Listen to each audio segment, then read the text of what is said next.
Welcome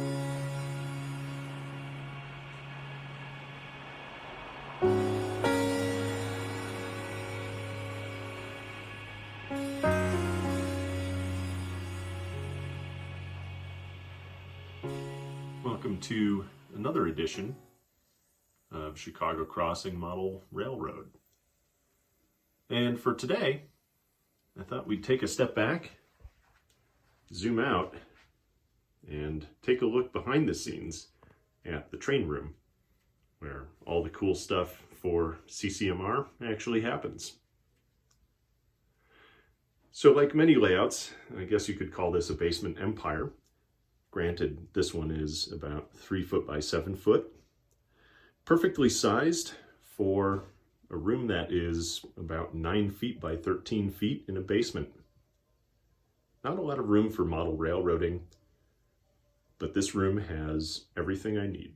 So I thought I'd start by giving you a tour of what all is in here, and in particular, what is in these second-hand kind of 1980s drawers.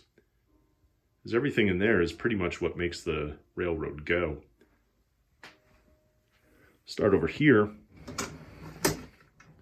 This is a great example. So this is kind of the evolution of the railroad toward a lot of scratch building. All of my scratch building supplies are in here for building brand new buildings out of nothing or modifying ones I have.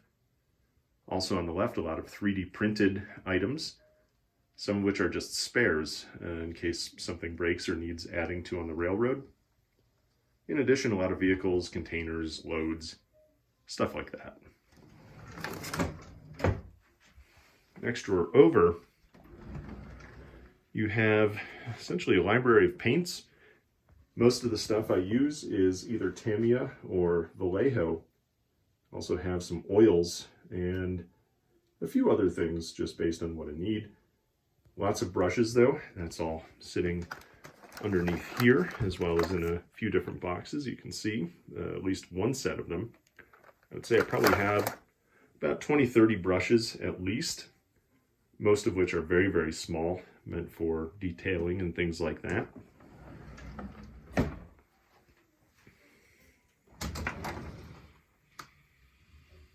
And this drawer over here is kind of where all the fun is. This is the locomotive drawer. This is where the throttle is and where I store most of my locos. Some of them I keep up in boxes and others are on display, but the workhorses are really in here. Down below that, we have another fun drawer. This is all of my rolling stock.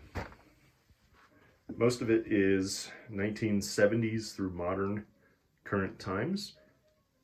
Bits and pieces in the back go back to the 40s, 50s, 60s. If I want to run some older stuff, I can actually do so.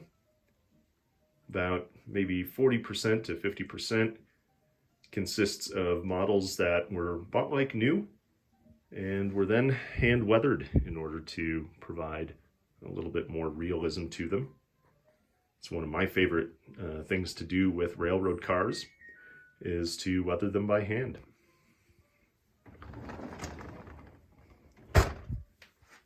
Down below that, you can see there are a number of different rolling stock sets, a lot of stuff, as you can tell, from micro trains. They make really, really nice stuff. And then, on top of that,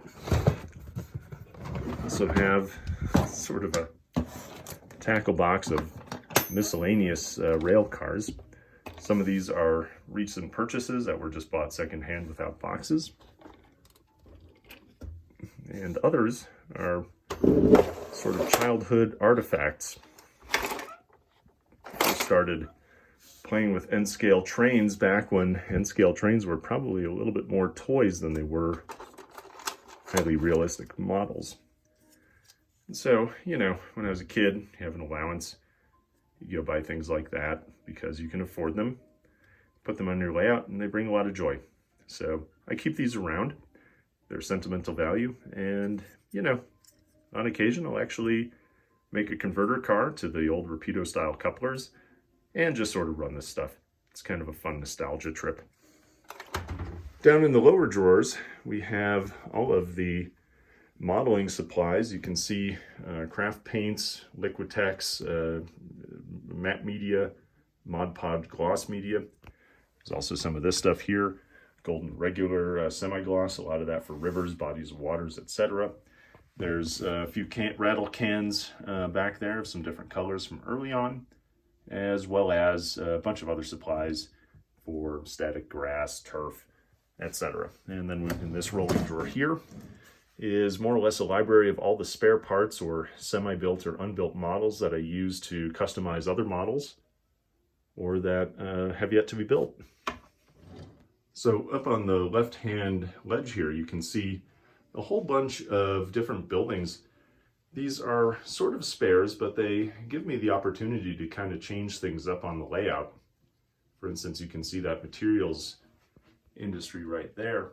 That is something that I can actually just put down on a few different sidings, and it provides an opportunity, especially on a small layout, to just sort of vary the industries and the types of cars that can be run on there.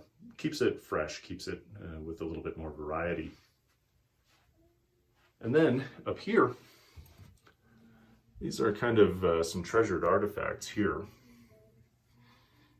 On the top, you can see a collection of EMD demonstrator locomotives from various manufacturers through the years. And this was all kind of inspired by this little one here. This was a gift from one of my uncles back when I was maybe 5 or 6 years old. And on top of that, I also lived pretty close to Electromotive, close enough to be able to hear the machinery humming at night. That was a 24-hour operation over there. So I had both family and neighbors who worked for EMD. So it's kind of in the family. Might as well collect some models for it. In the back there, you see an old Athearn Blue Box SD9. That was a Christmas gift from my father. That was one of my favorite locomotives as a kid. I also had a little HO loop of track and some trees and hills that my grandfather made for me. So that thing used to get a lot of duty on there. And then in some of the other compartments here, you can see the real family treasure. Those are train cars and locomotives from my dad's old Lionel set. Back when he passed, I brought those out here and put them in this cabinet to preserve them. Nothing here is particularly special. You know, a lot of these cars were pretty, stock cars. They're not worth a terrible amount of money, but for me, they're sentimental value. When I was a kid, I loved it when my father brought these things out and we'd set up the loop of track and run them. And so to this day, I still love looking at these things. Over from the cabinet, you can also see the Chicago Crossing workbench. All of the videos I do showing you my projects are made right here. Don't need too much more than this really for painting and airbrush use. I go outside. I've got a large 2-bay garage, so that provides ample space for that. But that garage is not heated. It's not a good place for a railroad. Over on the other side by the entrance to the room are a few more HO artifacts. You can see an old Tyco Midnight Special and a bunch of Tyco cars.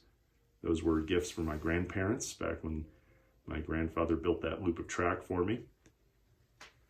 And then this Amtrak, that's all Athearn except for that later car there. That's a Bachmann.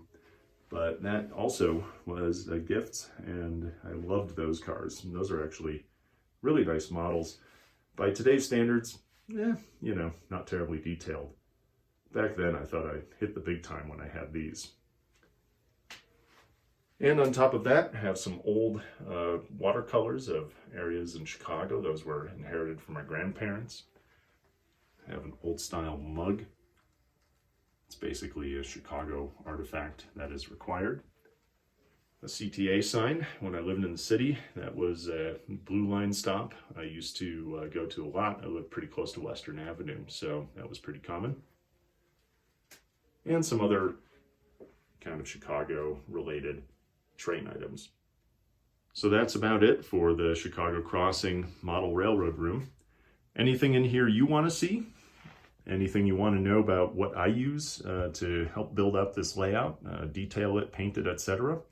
Curious what the kits are sitting in there or what rail cars are in the other box? Well, leave a message in the comments and don't forget to subscribe. And until next time, see ya.